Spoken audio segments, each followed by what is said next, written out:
Hello, welcome back. Perhaps the one book that I regret not picking up when I had the chance to buy it off the rack was Teenage Mutant Ninja Turtle #1. I remember seeing that book on the stand and I thought the cover looked pretty cool, but my local comic shop only had, I think, like 5 copies on the rack. And for those that know the book, it's black, and all the copies on the rack was already beaten up. Okay, a lot of people has already thumbed through the book to check it out.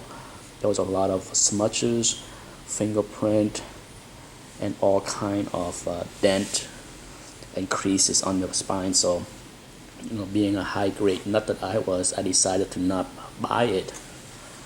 And I think that was, the one book that, in hindsight, I had a chance to buy and I did not. But that's the only one. I can sit here and spend a long time thinking about what I could have bought, and that's the only book that I think come to mind as far as what I could have but did not.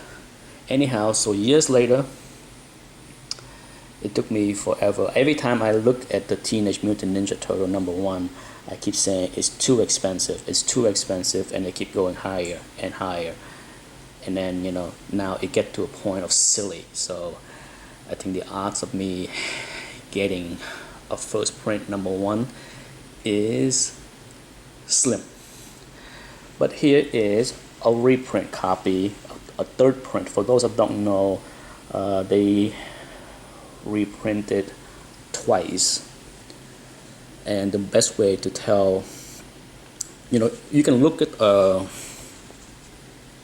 book, if you're on eBay or anywhere else, you can look at the #1 issue and right away can tell if it is a third print or not by looking at the blood here on the T. Okay, I think a lot of people already know it, but for the people that don't know, if you look at a first print #1, you do not see a lot of this red right here. Okay, but here's my beautiful #1, as you can see, fresh off the rack. Gorgeous. I remember looking at the original copy off the rack, and there was so many dent and spine break along the spine, and then and all the edges all dinged up, and I was like, nah, I'm not buying that. I'm not spending my $1.50 there. Just a beautiful copy, #1, gorgeous. And of course, it's white page inside.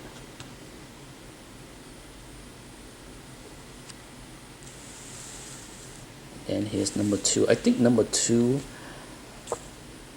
I think the first 3 issues have really unique and beautiful covers, and I love this #2. As you can see, another flawless book that I have. This is a first print. So issue 1, all I have is the third print. Issue 2, 3, and 4, and beyond, I have the first print. Look at this book.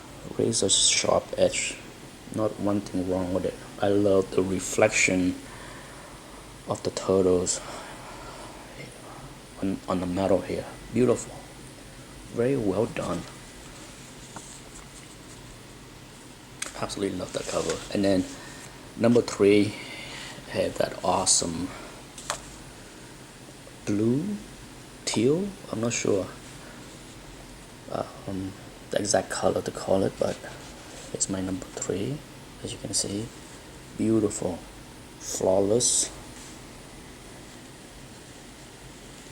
This book is really hard to buy in high grades on eBay or anywhere else, because a lot of the flaws at the spine are hard to tell unless you have the books in hand. The way the arts are, it's really hard to spot any spine break unless you have the book in hand. That's beautiful. I love #3.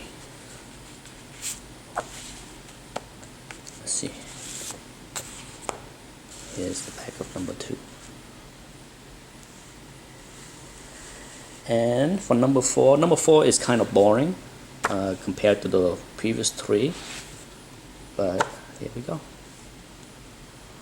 The one thing that kind of annoys me about the first four issue of the Turtle is they are made in the size that is not standard, so it's never easy to find Mylar board that fit them very well. So I'm always extra careful on storing these books because I didn't really have the right backs and board for a long time, and I found that put them in Golden Age Mylar is the best. Or if I have a magazine size Mylar, that would work well too. But I think it's a great drawing. It's just that the color scheme is kind of boring with the light green and black and white. Beautiful copy. And last on this video is Raphael #1. I love it. Beautiful, as you can see, razor sharp edge and corner. But so there you go. That's and then I have basically a complete run from 1 to I think 13, and then all the #1 like Donatello, Leonardo, Raphael, Michelangelo somewhere. But anyhow, thanks for watching.